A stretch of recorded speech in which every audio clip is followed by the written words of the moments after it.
അപ്പോൾ നോമ്പ് കാലമൊക്കെ പ്രമാണിച്ച് നമ്മളൊരു തീർത്ഥാടന യാത്രയിലാണ് കേട്ടോ. അത് തമിഴ്നാട്ടിലുള്ള ഒരു തീർത്ഥാടന കേന്ദ്രമാണ്. മഴൈ മലൈ മാതാവ് ഇതാണ് പറയുന്നവർ. അതായത് 1960-കളിൽ, അതായത് 69 കാലഘട്ടത്തിൽ ഭയങ്കര ഒരു വരൾച്ച വന്ന് ഈ പ്രദേശമാകെ കൃഷി ചെയ്യാൻ പറ്റാതെ ജനങ്ങളെല്ലാം ബുദ്ധിമുട്ടിയ സമയത്ത് ഒരു രക്ഷയുമില്ലാതെ, ഒരു തുള്ളി വെള്ളം കുടിക്കാനില്ലാതെ, അന്നത്തെ കാലത്ത് അച്ഛനായിരുന്ന അവിടുത്തെ പാരിഷ് പ്രീസ്റ്റ് ആയിരുന്ന ഒരു അച്ഛൻ, ഫാദർ പുഷ്പം. അപ്പോൾ അച്ഛനിങ്ങനെ മാതാവിൻ്റെ രൂപം എടുത്തുകൊണ്ട്, മാതാവ് ഞങ്ങൾക്ക് വെച്ചിട്ട് കുടിക്കാനെങ്കിലും വെള്ളം തരണേ എന്ന് പറഞ്ഞിട്ട് 30 മൈലുകൾ ദൂരം നടന്നത്രേ.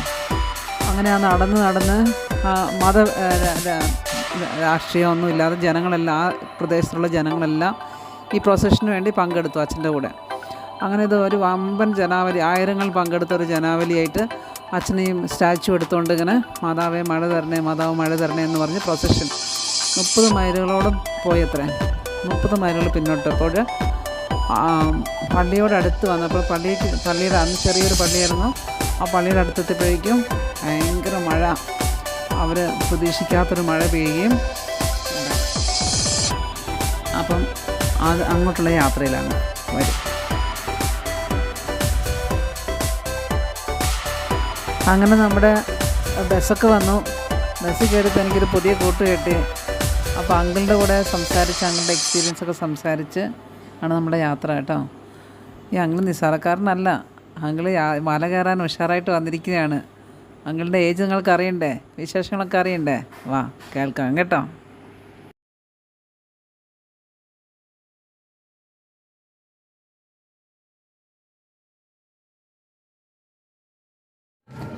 ഇതിന് 300-ലധികം സ്റ്റെപ്സ് ഉണ്ടെന്നാണ് പറയുന്നത്. മാതാവിൻ്റെ ഒരു തീർത്ഥാടന കേന്ദ്രമാണ് തമിഴ്നാട്ടിലെ. അപ്പോൾ വാ നമ്മളൊന്നിച്ച് മല കയറാം.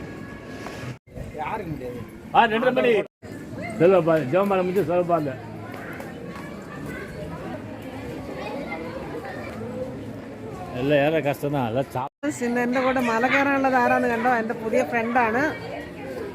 അപ്പം നമ്മൾ എൻ്റെ ഫ്രണ്ടിനെ ഒന്ന് അങ്കിൾ பேர் என்னங்க? Joseph Joseph சேஸ்ரத்னம். ஓகே, நீங்க எந்த ஊருக்காரங்க? 2:30 2:30 மணிக்கு இந்த மலை ஏற போறீங்களா? நிஜமாவே? என்ன ஏஜ் உங்களுக்கு? 98 தான் ஆகுதா? നമുക്കത് എന്നാ സീക്രട്ട് എന്ന് കുറച്ച് ചോദിച്ചു നോക്കാം. എന്തൊക്കെയാണ് അങ്ങൾ കഴിക്കുന്നത്, എങ്ങനെയാണ് ഈ 98 ഇയേഴ്സിൽ 98 വയസ്സായി ആവുന്നുള്ളൂ എന്നാണ് അങ്ങൾ പറഞ്ഞത് കേട്ടോ. അപ്പോൾ അങ്ങൾ சொல்லுங்க, உங்க பழக்க வழக்கங்கள் என்னெல்லாம்? காலையில் எத்தனை மணிக்கு எழுந்திருப்பீங்க? விவசாயம் தான், ஃபார்மர். ஓகே, 3 மணிக்கு வந்துச்சா 5 மணிக்கு கொள்ளைக்கு போயிடும். ஓகே, 10 மணிக்கு வந்து குளிச்சுட்டு சாப்பிட்டு மறுநாள் கொள்ளைக்கு போயிடுவோம். என்ன என்ன மாதிரி கூழ் இருக்கும், கம்பு ஓகே, வராஞ்சோறு இருக்கும், வராஞ்சோறு, வெங்காயம் பச்சை மிளகாய் வச்சு கச்சி சாப்பிட்டுதான் மெதுக்கத்தை வச்சு அதை சாப்பிட்றோம். 10 மணிக்கு அது வரைக்கும் சாப்பிட மாட்டீங்களா? 10 மணிக்கு தான் கொள்ளைக்கு திரும்ப போயிடும் கொள்ளைக்கு. ஓகே ஓகே, சாப்பிட்டு போயிடுவோம். 1 மணிக்கு வருவோம். ஓகே, 10 மணிக்கு காலையில் உணவு 10 மணிக்கு தான் சாப்பிடுவீங்க. அப்புறம் வந்து கொள்ளைக்கு போயிடுவோம். சாயங்காலம் காலையில் சாப்பிட்றது ஒரு வாட்டி கூட சொல்லுங்க. அந்த விறகு, வரகு, கேப்பை, கம்பு, குதாலி, ஓகே, கேழ்வரகு, ஓகே, வயசோறு, வெங்காயம், பச்சை மிளகாய். நாங்கள் பெரும்பாலும் கேழ்வரகு, குதாலி, வரகு, கம்பு, கம்மஞ்சோறு இடிச்சு பானையில் அப்படி இருக்கும். ஆமாம், ஒரு வாழை வந்தால் 2 உருண்டை எடுத்துக்கி போட்டு வாயில் போட்டு கடிச்சு குச்சின்னு போக வேண்டியது. 2 மிளகாய் எடுத்தால், உப்பு போட்ட மிளகாய் எடுத்தால் ஓடி போயிடும் இல்லை. அது சாப்பிட்ட பிறகு மறுபடியும் போயிட்டு மத்தியானம் 1 மணிக்கு வருவோம். 1 மணிக்கு வந்து சாப்பாடு சமைச்சிருப்பாங்க. மத்தியானம் சாப்பிடுவோம். சாப்பிட்டு கத்தோடம் படுப்போம். மறுநாள் கொள்ளைக்கு போயிடுவோம். நீங்கள் அவங்க இவருக்கு அப்பாவா?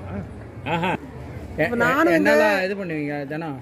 வியாயாமம் என்ன பண்ணுவீங்க? என்ன எக்ஸசைஸ்லாம் பண்ணுவீங்க? எக்ஸசைஸ்லாம் அதெல்லாம் இல்லை, ஒன்றும் இல்லை. நடக்கிறது நடக்கிறது விவசாயம் வெட்டுறது வெட்டு குத்துறது உழுவுறது. வெட்டுனா மனுஷனும் குத்துது இல்ல மண்ணை குத்துறது வெட்டு தப்பா இருந்துக்காதீங்க.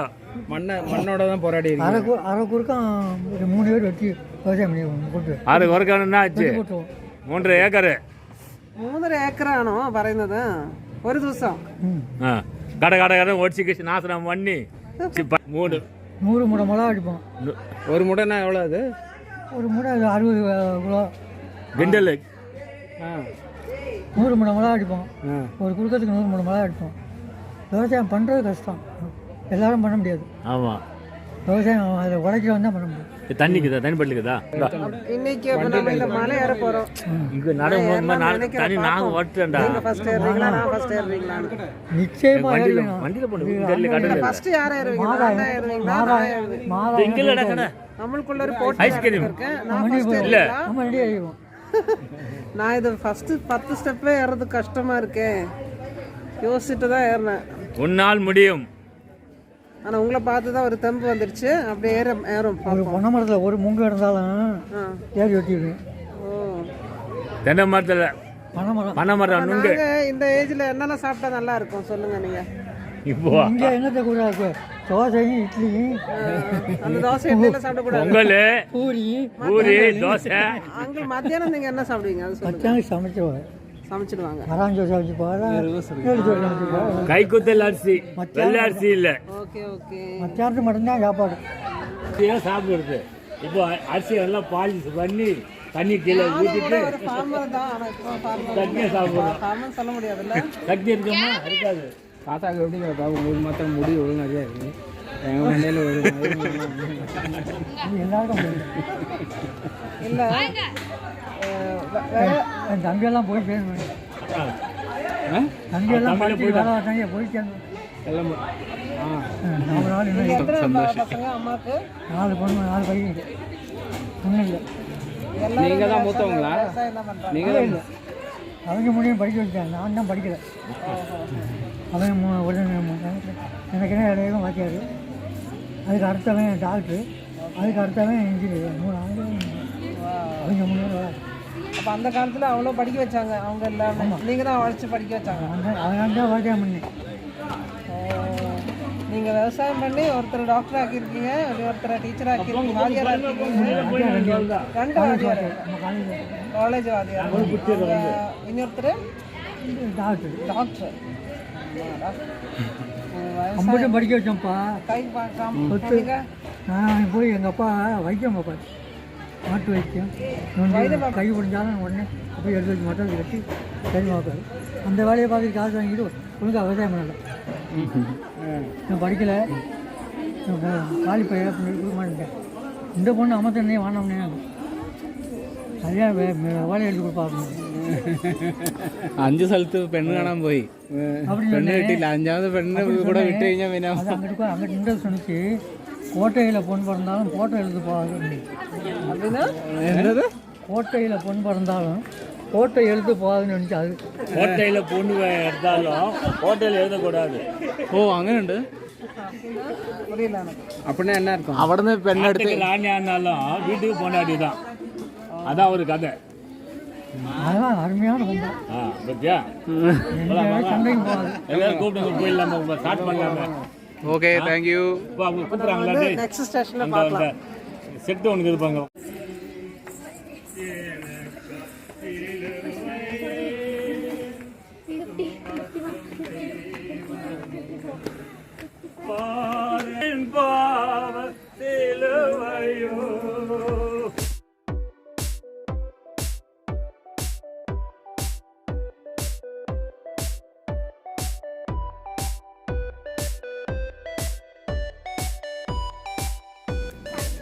ഹലോ ഒരു ദിവസം ഞാനിവിടെ എത്തിയിട്ടുണ്ട്. പക്ഷേ എൻ്റെ ഫ്രണ്ട് ടയർഡായിട്ടില്ല, ഞാൻ വല്ലാണ്ട് ടയർഡായി. അമ്മേ അമ്മേ ഇത് എത്രാമത്തെ സ്റ്റേഷനായിരുന്നു?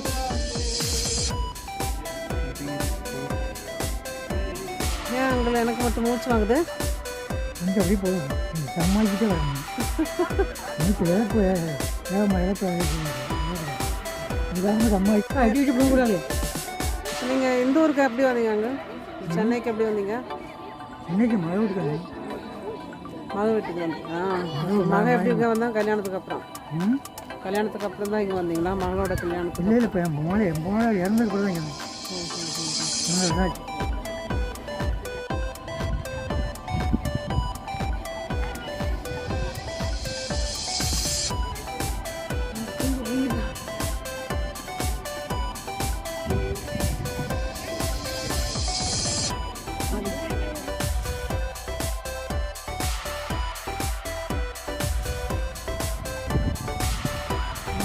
ആരോഗ്യമില്ല ആരോഗ്യമില്ല.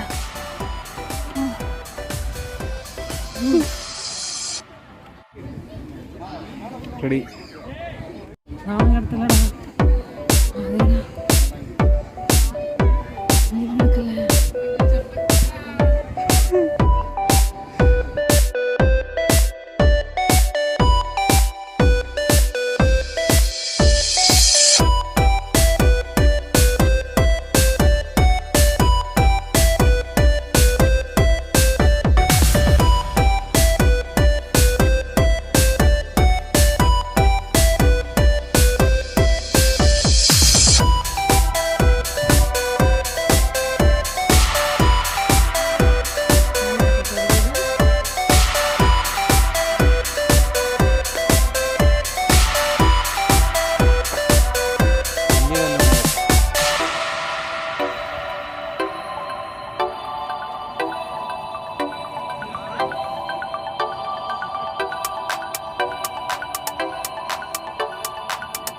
ഇതിൻ്റെ പ്രശ്നം എന്ന് വെച്ചാൽ കല്ലില്ല. മറ്റുള്ളവർക്ക് എത്തിയൊക്കെ വീട് പൊളിക്കണമെന്നുള്ളൊരു വിഷമത്തിൽ ചെറിയ വീടാണ് ഉണ്ടാക്കുന്നത്.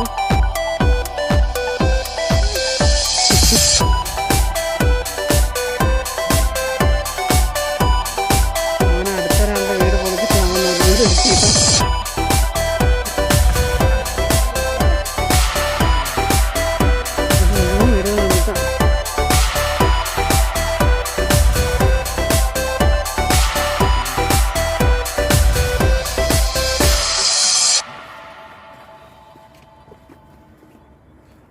ഇത് കുഞ്ഞുങ്ങളില്ലാത്തവർക്ക് നല്ല സന്തതികളെ ലഭിക്കാൻ വേണ്ടി ഊഞ്ഞാൽ കെട്ടിയിടുന്നതാണ്. മനുഷ്യൻ്റെ ആഗ്രഹങ്ങളെല്ലാം ദൈവത്തിന് മുമ്പിൽ സമർപ്പിക്കുകയാണ്.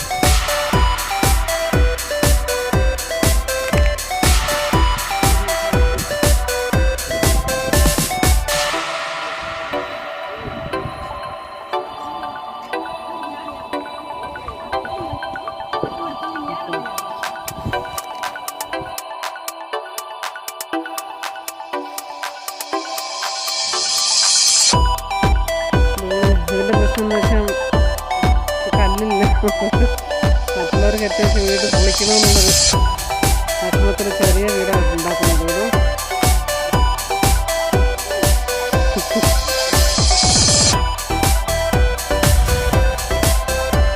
അങ്ങനെ അടുത്തൊരാളുടെ വീട് പൊളിച്ചിട്ടാണ് ഒരു വീട് കെട്ടിയിട്ട്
பார்த்தாலே நமக்கு ரெண்டு சேலை அவர்கள் மட்டும்தான் நடக்க முடியாது. இழப்பு தொழில் பண்ணிங்கன்னா வேலைக்கு இருந்தாங்க அவர் மருந்து வச்சாருங்க வாழ்க்கை வந்து சாப்பிடுறாங்க பத்தாண்டு மருந்து இருக்காங்க